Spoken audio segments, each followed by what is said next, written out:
വർക്കിൽ game objective സിമ്പിളാണ്. എതിരാളിയേക്കാൾ കൂടുതൽ പോയിന്റ്സ് നേടുക. പോയിന്റ്സ് നേടുന്നത് ഇങ്ങനെ: ക്വിൽറ്റ് ബോർഡിൽ കൂടുതൽ പാച്ചസ് അല്ലെങ്കിൽ ടൈൽസ് നിറയ്ക്കുന്നതിലൂടെ. ബട്ടൺസ് ശേഖരിച്ചുകൊണ്ട് ഇത് മണിയും പോയിന്റ്സും ആണ്. ക്വിൽറ്റ് ബോർഡിൽ empty spaces ഒഴിവാക്കുന്നതിലൂടെ.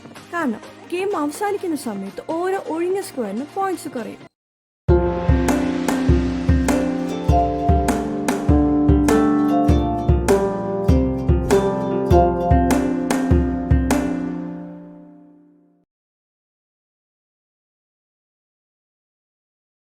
Hello everyone, welcome back to my channel shanal of games. ഇന്ന് നമ്മൾ എക്സ്പ്ലോർ ചെയ്യാൻ പോകുന്ന ഗെയിമിൻ്റെ പേരാണ് പാച്ച് വർക്ക്. ഇതൊരു സിമ്പിൾ ടൈൽ പ്ലേസ്മെൻറ്റ് ഗെയിമാണ്. നല്ല പ്ലാനിങ്ങിനും സ്മാർട്ട് സ്ട്രാറ്റജിക്കും സ്കോപ്പുള്ള ഗെയിമാണ്. എനിക്ക് തോന്നിയത് നമ്മുടെ ആൾക്കാർ ബോർഡ് ഗെയിമിംഗ് വേൾഡിലേക്ക് ഇൻട്രൊഡ്യൂസ് ചെയ്യാൻ പറ്റിയ ഒരു പെർഫെക്റ്റ് ഗെയിമാണിത്. ഈ ഗെയിമിൽ പ്ലേയേഴ്സ് സ്വന്തം ക്വിൽറ്റ് ക്രിയേറ്റ് ചെയ്യുകയാണ്. വ്യത്യസ്ത ഷേപ്സിലുള്ള പാച്ചസ് സെലക്ട് ചെയ്ത് സ്വന്തം ക്വിൽറ്റ് ബോർഡിൽ വെച്ച്. ഇതിനകത്ത് ഓരോ തീരുമാനത്തിനും പ്രാധാന്യമുണ്ട്. ഏത് പാച്ച് എടുക്കണം, എപ്പോൾ എടുക്കണം, എങ്ങനെ നന്നായിട്ട് ഗ്യാപ്സ് ഇല്ലാതെ പ്ലേസ് ചെയ്ത് മാക്സിമം പോയിന്റ്സ് സ്കോർ ചെയ്യുക എന്നതൊക്കെ. ഇനി ഉടൻ തന്നെ ഗെയിം ഡീറ്റെയിൽസിലോട്ട് കടക്കാം. Let's go.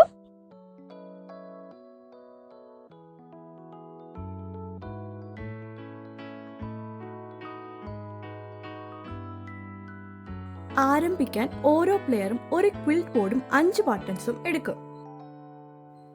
ടൈം ബോർഡ് എടുത്ത് ടേബിളിന്റെ സെന്ററിൽ വെക്കുക. എന്നിട്ട് പ്ലെയേഴ്സ് ക്വിൽറ്റ് ബോർഡിൽ കളർ മാച്ച് ചെയ്യുന്ന ടൈം ടോക്കൻസ് സ്റ്റാർട്ട് സ്പേസിലായിട്ട് വെക്കുക. ഇതിനുശേഷം പാച്ച് ടൈൽസ് റാൻഡമായിട്ട് ടൈം ബോർഡിനെ ചുറ്റി സർക്കിളായിട്ട് അറേഞ്ച് ചെയ്യുക. പാച്ചസിന്റെ ഇടയിൽ നിന്ന് ചെറിയ സൈസിലുള്ള 1x2 സൈസിലുള്ള പാച്ച് കണ്ടെത്തുക. ആ പാച്ചും അതിന്റെ ക്ലോക്ക് വൈസ് സൈഡിലുള്ള പാച്ചിന്റെ ഇടയിലായിട്ട് ന്യൂട്രൽ മാർക്കർ വെക്കുക. 5 കൗണ്ടുള്ള 1x1 സ്പെഷ്യൽ പാച്ചസ് ടൈം ബോർഡിൽ മാർക്ക് ചെയ്ത സ്പേസസിൽ വെക്കുക. അവസാനം ബട്ടൺ ടൈൽസ് സപ്ലൈ ആയിട്ട് പ്ലെയേഴ്സിന് എത്താൻ പറ്റുന്ന രീതിയിൽ വെക്കുക. കൂടാതെ 7x7 സ്പെഷ്യൽ ബോണസ് ടൈലും അടുത്തായിട്ട് വെക്കുക.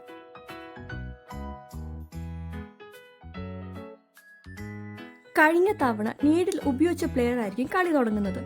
ഒരു പ്ലെയറിന്റെ ടേണിൽ 2 ഓപ്ഷൻസിൽ നിന്ന് ഏതെങ്കിലും ഒന്ന് തിരഞ്ഞെടുക്കാം. ഓപ്ഷൻ 1 തിരഞ്ഞെടുക്കുകയാണെങ്കിൽ ന്യൂട്രൽ മാർക്കിന്റെ അടുത്തായിട്ട് ക്ലോക്ക് വൈസ് ദിശയിലുള്ള 3 പാച്ചസിൽ നിന്ന് ഏതെങ്കിലും ഒന്ന് എടുക്കാം. അതിനപ്പുറമുള്ള പാച്ചസ് തിരഞ്ഞെടുക്കാനാവില്ല. ആദ്യ സ്റ്റെപ്പായിട്ടുള്ള പാച്ച് തിരഞ്ഞെടുത്താൽ ബാക്കി സ്റ്റെപ്സ് ക്രമത്തിൽ ചെയ്യണം. ന്യൂട്രൽ മാർക്കർ എടുത്ത് പാച്ചിന്റെ സ്പോട്ടിലേക്ക് വെക്കുക. ഇനി പാച്ചിൽ കാണിക്കുന്ന ബട്ടൺ കോസ്റ്റ് പേ ചെയ്യുക. അത്രയും ബട്ടൺസ് ഇല്ലെങ്കിൽ ആ പാച്ച് മേടിക്കാനായിട്ട് സാധിക്കില്ല. പാച്ച് നിങ്ങളെ ക്വിൽറ്റ് ബോർഡിൽ വെക്കുക. റൊട്ടേറ്റോ ഫ്ലിപ്പോ ചെയ്യാം, പക്ഷെ ബോർഡിന്റെ അകത്ത് ഫിറ്റ് ആകണം. പാച്ചിൽ കാണിക്കുന്ന സ്പേസ് അനുസരിച്ച് നിങ്ങൾ ടൈം ടോക്കൺ മുന്നോട്ട് ടൈം ബോർഡിൽ മൂവ് ചെയ്യുക. പാച്ച് വർക്കിൽ സാധാരണ ടേൺ ബൈ ടേണിലല്ല കളിക്കുന്നത്. ടൈം ട്രാക്കിൽ പിന്നിൽ നിൽക്കുന്ന പ്ലെയർ ആയിരിക്കും എപ്പോഴും അടുത്ത ടേൺ കളിക്കുന്നത്.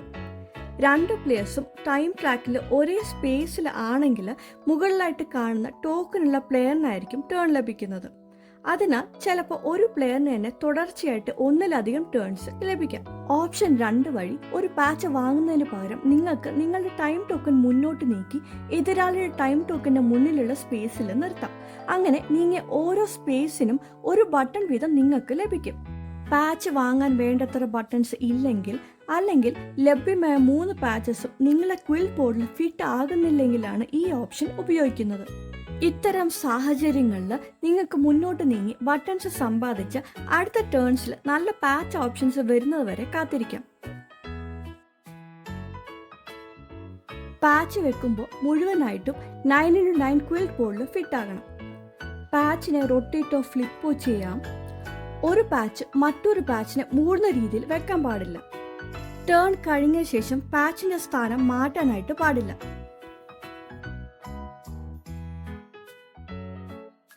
ടൈം ബോർഡിൽ മുന്നോട്ട് നീങ്ങുന്ന സമയത്ത് ബട്ടൺ ഇൻകം മാർക്ക് കടന്നു പോകുന്ന ഓരോ തവണയും നിങ്ങളുടെ ക്വിൽറ്റ് ബോർഡിലുള്ള പാച്ചസിൽ കാണുന്ന ബട്ടൺ ഐക്കൺസിന്റെ എണ്ണത്തിനൊത്ത് ബട്ടൺസ് നിങ്ങൾക്ക് ലഭിക്കും. സെറ്റപ്പ് സമയത്ത് നമ്മൾ ടൈം ബോർഡിൽ 5 1x1 പാച്ചസ് വെച്ചിരുന്നു. ആ സ്പേസസിലേക്ക് ടൈം ടോക്കൺ ആദ്യമായിട്ട് എത്തുകയോ കടന്നു പോവുകയോ ചെയ്യുന്ന പ്ലെയറിന് ആ 1x1 പാച്ച് ഉടൻ തന്നെ സ്വന്തമാക്കുകയും തൻ്റെ ബോർഡിൽ വെക്കാനായിട്ടും സാധിക്കും.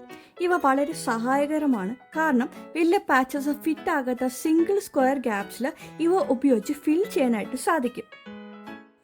ക്വിൽറ്റ് ബോർഡിൽ പൂർണ്ണമായും 7x7 ഏരിയ ആദ്യം ഫിൽ ചെയ്യുന്ന പ്ലെയറിന് 7x7 ബോണസ് ടൈൽ സ്വന്തമാക്കും. ഗെയിം അവസാനിക്കുന്ന സമയത്ത് ഈ ടൈലിൽ നിന്ന് 7 പോയിന്റ് ലഭിക്കും. ഇങ്ങനെ പ്ലേയേഴ്സ് തുടർച്ചയായിട്ട് ഓപ്ഷൻ 1 വഴി പാച്ച് എടുത്തോ അല്ലെങ്കിൽ ഓപ്ഷൻ 2 ഉപയോഗിച്ച് മുന്നോട്ട് നീങ്ങി ബട്ടൺസ് എടുത്തോ കളി തുടരുന്നു.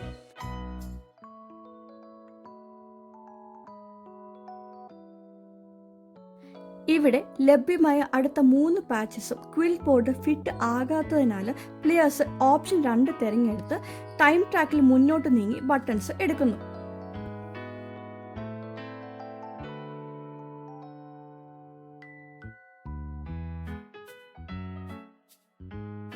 രണ്ട് പ്ലേയേഴ്സും ടൈം ട്രാക്കിന്റെ അവസാന സ്പേസിലെത്തുമ്പോൾ കളി അവസാനിക്കുന്നു. ഒരു മൂവ് നിങ്ങളുടെ അവസാന സ്പേസിനപ്പുറം കൊണ്ടുപോവുകയാണെങ്കിൽ, ഉദാഹരണത്തിന് പാച്ചിൽ മൂവ് ചെയ്യേണ്ട സ്പേസ് കൂടുതൽ ആണെങ്കിൽ നിങ്ങൾ അവസാന സ്പേസിൽ തന്നെ നിൽക്കണം.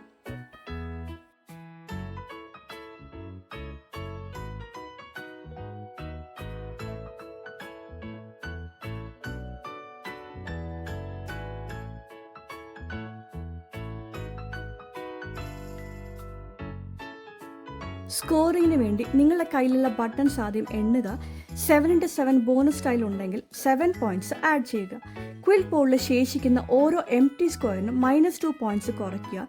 ഇങ്ങനെ ഏറ്റവും കൂടുതൽ പോയിന്റ്സ് നേടിയ പ്ലെയർ ആയിരിക്കും വിന്നർ.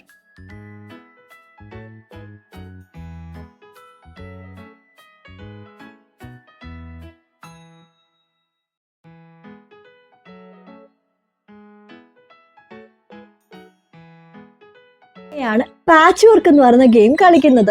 റൂൾസ് സിമ്പിൾ ആണെങ്കിൽ തന്നെയും നല്ല പ്ലാനിങ് ഉപയോഗിച്ച് പാച്ചസ് ശരിയായ രീതിയിൽ വെച്ച് നന്നായിട്ട് സ്കോർ ചെയ്യാൻ സാധിക്കുന്ന ഗെയിമാണ്. നേരത്തെയുള്ള പാച്ചസിനോട് നന്നായിട്ട് പൊരുത്തപ്പെടുന്ന രീതിയിൽ പുതിയ പാച്ചസ് വെച്ച് ക്വിൽറ്റ് ഫില്ല് ചെയ്യുമ്പോൾ എംപ്റ്റി സ്പേസസ് കുറയുന്നത് കാണുമ്പോൾ കിട്ടുന്ന ഒരു സാറ്റിസ്ഫാക്ഷൻ, സന്തോഷം വേറെ തന്നെയാണ്.